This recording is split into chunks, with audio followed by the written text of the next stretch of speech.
Elmer Canales Rivera, alias el Crook de Hollywood, fue uno de los pandilleros más temidos y buscados de El Salvador. Su historia está llena de sangre, traiciones, fugas internacionales y pactos oscuros. Pero todo cambió cuando Nayib Bukele llegó al poder y declaró la guerra frontal a las pandillas. En este documental narrado, te contamos en detalle la vida del Crook, desde su infancia en San Miguel hasta su ascenso como líder de la MS-13, su fuga de prisión, la persecución internacional y su captura final a manos de la Policía Nacional Civil y el Ejército Salvadoreño, bajo orden directa de Bukele. Suscríbete a Javi Blogs Sin Filtro para más historias reales con narrativa cinematográfica. Este documental no busca glorificar la violencia, sino exponer la verdad detrás del fenómeno de las pandillas y su extinción en El Salvador. Bukele lo prometió, se acabó el miedo. Aquí está la prueba. Esta historia no comenzó con disparos ni tatuajes. Comenzó con el llanto de un niño, en un pueblo olvidado por Dios y por el Estado. En el pequeño cantón El Carmen, del departamento de la Unión, allá por los años 70, nació Elmer Canales Rivera. Un nombre que en ese entonces no significaba nada, pero que con el tiempo haría temblar a todo un país. Lo llamaban simplemente Elmer. Nadie imaginaba que un día sería conocido como el Crook, el cerebro de la violencia en El Salvador. Elmer nació en una familia humilde. Su madre lavaba ropa ajena. Su padre, simplemente no estaba. Creció rodeado de carencias, agua por cántaros, luz por horas, y comida, cuando se podía. Pero lo que más le faltó, fue futuro. Las calles polvorientas de su cantón se convirtieron en su escuela. No había cuadernos. Solo consejos de viejos ladrones, risas ahogadas en alcohol barato y miradas que evitaban la vergüenza. Desde pequeño, Elmer aprendió a sobrevivir. No con libros, sino con instinto. Era un niño inquieto, astuto, con una mirada que parecía leer más de lo que decía. A los 9 años ya sabía robar gallinas sin hacer ruido. A los 11, vendía marihuana por encargo. No porque quisiera, porque no había otra. En los barrios marginales, los niños no sueñan con ser astronautas. Sueñan con no morirse antes de los 15. Y entonces, ocurrió algo que marcó su vida para siempre. Su hermano mayor, Wilmer, fue asesinado a los 17 años. Dicen que por una deuda. Otros dicen que por mirar mal al pandillero equivocado. Elmer tenía solo 13 cuando vio el cuerpo sin vida de su hermano, tirado entre una zanja y el monte. Desde entonces, algo se rompió dentro de él. Algo que ya nunca se volvió a reparar. Esa fue la noche en que Elmer dejó de ser niño y empezó a convertirse en el Crook. Fue ahí cuando tomó su primera decisión real. Se iría al norte, a buscar otra vida, pero no como soñador, sino como soldado de la calle. Un viaje que cambiaría su destino, y el de miles más. Así comienza la historia del hombre que fundó terror con sus manos, y que más adelante fue cazado por el presidente más implacable de Centroamérica. Porque las bestias no nacen, se hacen. Y Elmer Canales fue moldeado por el infierno. Dicen que el sueño americano puede salvar vidas, pero también puede convertirlas en pesadillas. Era 1996 cuando Elmer Canales Rivera, aún con la mirada agrietada por la muerte de su hermano y con el corazón endurecido por la pobreza, abordó un autobús rumbo al norte. Su destino, Estados Unidos. No llevaba maletas, ni papeles, ni esperanzas. Solo una mochila con ropa sucia y sed de venganza contra el mundo. El cruce fue largo y brutal. Nadie le advirtió que el desierto podía tragarse a los hombres sin nombre. Pero Elmer lo logró. Después de semanas cruzando México y el río Bravo, llegó a Los Ángeles, California. Allí se enfrentó con otra realidad. No era la tierra prometida. Era un campo de guerra urbano. Barrios llenos de pandillas, racismo y pobreza en otro idioma. Pero entre esa oscuridad, Elmer encontró algo familiar, algo que lo hizo sentir en casa, la pandilla MS-13. La Mara Salvatrucha lo atrapó desde el primer día. No como víctima, sino como aprendiz. Lo acogieron como un hermano recién llegado, y lo pusieron a prueba. Robos, extorsiones, cobros, clavos. Cada acción era un escalón. Cada golpe, un rito. Se unió a una de las clicas más duras, Hollywood Locos Salvatruchas. Ahí se ganó el apodo que lo marcaría para siempre, el Crook. Algunos decían que era porque siempre salía bien librado de todo. Otros, porque su mente funcionaba diferente. Calculadora, fría, peligrosa. En poco tiempo, ya no era solo un soldado. Era cerebro, organizador, intermediario. Comenzó a mover droga por las calles, a ordenar ataques, a reclutar jóvenes salvadoreños como él, sin rumbo ni futuro. Pero no era solo violencia. El Crook aprendía, observaba, entendía el poder de las pandillas como una estructura. No era solo calle, era política criminal. Y él tenía ambición. No quería morir como un peón. Quería ser un general. Fue entonces cuando la policía de California lo fichó por primera vez. Tenía 20 años. Ya había cometido extorsión, amenazas y portación ilegal de armas. Pero aún no sabían con quién estaban tratando. La MS-13 lo enviaría de regreso a El Salvador, no como castigo, sino como estratega. Su misión, expandir el imperio. Así, Elmer Canales Rivera regresó al país que lo vio nacer, no como víctima, sino como arquitecto del terror. Porque hay hombres que cruzan fronteras buscando paz, y otros, como el Crook, que las cruzan para sembrar guerra. Pero el ascenso no fue solo en las calles. El Crook tenía contactos que lo hacían aún más letal. Se comunicaba con clicas hermanas en Estados Unidos. Por teléfono, a través de correos cifrados y hasta mensajes codificados enviados con familiares. Organizó la exportación de armas desde Guatemala y creó vínculos con policías corruptos que le filtraban operativos. Era un fantasma. Nadie podía atraparlo. Nadie sabía cómo se movía. Lo veían una noche en Apopa, y al día siguiente aparecía en La Unión, como si volara. Y entonces ocurrió la primera gran masacre. Un bus fue interceptado en la zona de Lourdes. 12 personas fueron asesinadas. La policía sospechó de la MS-13, pero no tenía pruebas. Años más tarde, en un juicio, se supo que el Crook no solo ordenó el ataque, sino que estuvo presente, observando desde la distancia, analizando el miedo que él mismo sembraba. Ese fue su sello, el terror estratégico. A partir de ahí, su nombre comenzó a circular en informes de inteligencia, en declaraciones de testigos protegidos y en conversaciones internas del gobierno. Pero no podían tocarlo. No había pruebas. No había ubicación. El Crook era como el humo, lo sabías presente, pero no podías atraparlo. Había nacido un monstruo. Pero no un bruto. No un salvaje. Era un monstruo con cerebro. Y eso lo hacía más peligroso que cualquier otro. Cuando el Crook volvió a El Salvador, no era el mismo joven del Cantón El Carmen. Era una máquina bien entrenada. Ya no hablaba como campesino. Hablaba como un soldado con causa, la causa de la MS-13. Y entonces ocurrió la primera gran masacre. Un bus fue interceptado en la zona de Lourdes. 12 personas fueron asesinadas. La policía sospechó de la MS-13, pero no tenía pruebas.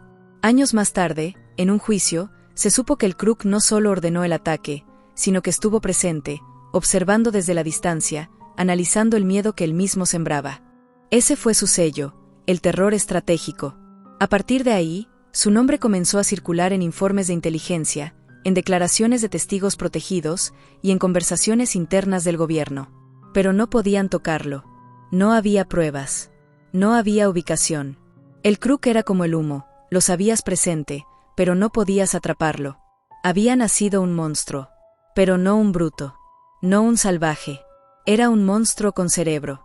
Y eso lo hacía más peligroso que cualquier otro. A veces atrapar a un monstruo no lo detiene, solo lo encierra con otros peores. Y eso fue lo que pasó con el Crook. En 2000, un operativo sorpresa en el oriente del país logró lo que por años había sido imposible, capturar a Elmer Canales Rivera, alias el Crook. Cayó con armas, droga y dinero, pero no ofreció resistencia. No gritó, no huyó. Solo miró a los agentes con una calma escalofriante, como si ya supiera que ese momento llegaría. Fue condenado a más de 30 años de prisión por homicidio, extorsión agravada y asociación ilícita. Lo enviaron al penal de Ciudad Barrios, donde estaban recluidos los líderes más violentos de la Mara Salvatrucha. Pero el Crook no llegó como uno más. Llegó como figura. En prisión, su nombre ya era leyenda. Las clicas lo respetaban, los reclusos lo protegían, y hasta los custodios le temían. Desde su celda organizaba reuniones, ordenaba castigos y coordinaba ataques fuera de las rejas. Usaba teléfonos clandestinos, notas ocultas en la ropa y visitas supervisadas. Convertía la prisión en su centro de operaciones. Su voz era como un decreto. Si el Crook decía háganlo, nadie cuestionaba. Así, La violencia fuera de las cárceles seguía, como si jamás lo hubieran capturado. Pero no era solo eso. Mientras el sistema creía que lo tenía neutralizado, él tejía redes más grandes. Se reunía con otros líderes históricos de la MS-13. Juntos trazaban mapas, discutían zonas, intercambiaban ideas, como si fueran una junta directiva de una empresa del crimen. La Ramfla Nacional, el alto mando de la MS, lo empezó a considerar uno de sus elementos clave. Su perfil encajaba: estratega, respetado, brutal y paciente. Durante años, el KRUK fue parte de esa élite criminal que gobernaba El Salvador desde adentro. Daban órdenes para parar o activar homicidios, negociaban treguas con gobiernos, pactaban zonas de paz y decidían quién vivía y quién moría. En 2012, durante la polémica tregua entre pandillas, su nombre volvió a sonar. Algunos informes decían que el KRUK había sido trasladado bajo condiciones especiales, con ciertos privilegios. Visitas sin registro, llamadas sin supervisión, incluso tiempo fuera de la celda. Aunque el gobierno negó cualquier pacto, las sombras decían otra cosa. Y él, desde la prisión, se convertía cada vez más en un símbolo de poder. Pero como todo imperio, su estructura comenzó a agrietarse. En 2015, nuevas autoridades endurecieron el régimen carcelario. Cortaron comunicaciones, separaron líderes y trasladaron a muchos a penales de máxima seguridad. El KRUK fue llevado al penal de Zacatecoluca, también conocido como Zacatrás. Un lugar diseñado para quebrar a los hombres más peligrosos. Pero él no se quebró. Solo se volvió más silencioso y más peligroso. Porque a veces, la prisión no es un castigo, es un laboratorio. Y el KRUK estaba fabricando algo más grande. Algo que el país no estaba listo para enfrentar. Decían que Zacatrás era impenetrable, que ni una mosca salía sin permiso. Pero una noche, sin disparos ni alarmas, el hombre más peligroso de El Salvador desapareció. Era 2021. Elmer Canales Rivera, alias el KRUK, llevaba más de 2 décadas tras las rejas. Para muchos, era solo un preso más. Pero los servicios de inteligencia sabían otra historia, seguía operando, aunque en silencio. Su nombre aún provocaba escalofríos en los informes policiales. Y entonces, ocurrió lo impensable. Tono firme, pausado. Una noche cualquiera, mientras los custodios hacían su ronda rutinaria, notaron algo extraño. La celda del KRUK estaba vacía. No había señales de violencia. No hubo disparos. No hubo alerta roja. Simplemente, ya no estaba. Las cámaras de seguridad no mostraban ninguna salida sospechosa. Los registros de ingreso estaban en blanco. El KRUK se había esfumado. Como un fantasma. Como un truco de magia. Tono más dramático. Las autoridades intentaron encubrirlo. Dijeron que se trataba de una relocalización, que estaba bajo custodia. Pero medios internacionales comenzaron a investigar, y la verdad emergió. El KRUK se había fugado. La forma exacta aún es un misterio. Algunos dicen que fue liberado bajo un pacto secreto.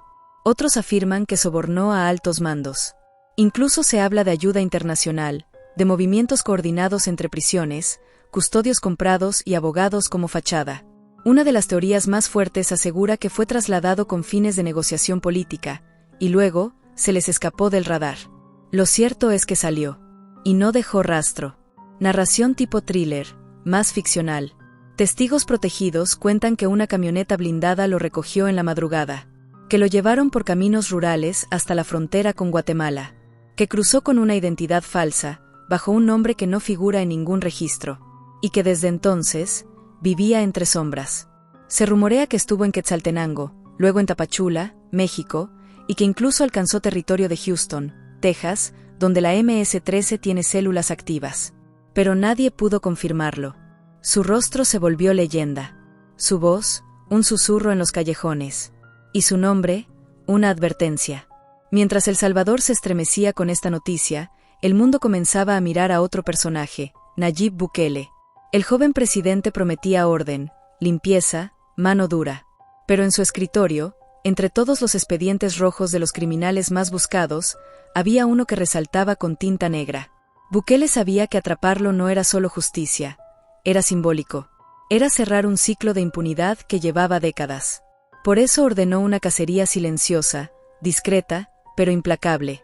El KRUK había escapado del sistema. Pero lo que no sabía era que el sistema ahora tenía un nuevo rostro. Y ese rostro lo iba a perseguir hasta el fin del mundo. Nayib Bukele no da advertencias, da órdenes. Y cuando una de esas órdenes es capturar al criminal más escurridizo del país, no hay frontera, selva ni montaña que impida su ejecución.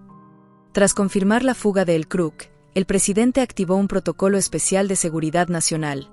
La Policía Nacional Civil y el Ejército salvadoreño recibieron una sola misión: ubicar, rastrear y capturar a El Crook, vivo o muerto. Comenzaron con lo básico: escuchas telefónicas, drones de reconocimiento, infiltración en clicas. Se activaron grupos encubiertos en las fronteras. Las bases de datos internacionales de Interpol se actualizaron con una nueva alerta roja. Pero El Crook era como un humo espeso: donde parecía estar, ya no estaba. Los operativos se volvieron más agresivos. Cayeron varias casas de seguridad en San Miguel, se allanaron fincas en Chalatenango, se revisaron túneles en Soyapango, pero él siempre se adelantaba. Parecía tener ojos en todas partes. Hasta que un informante anónimo soltó una pista. Lo vieron en Honduras, cerca de la frontera con El Salvador, usando papeles falsos. Se mueve con 2 escoltas y un chofer. Cambia de vehículo cada 3 horas. Siempre armado.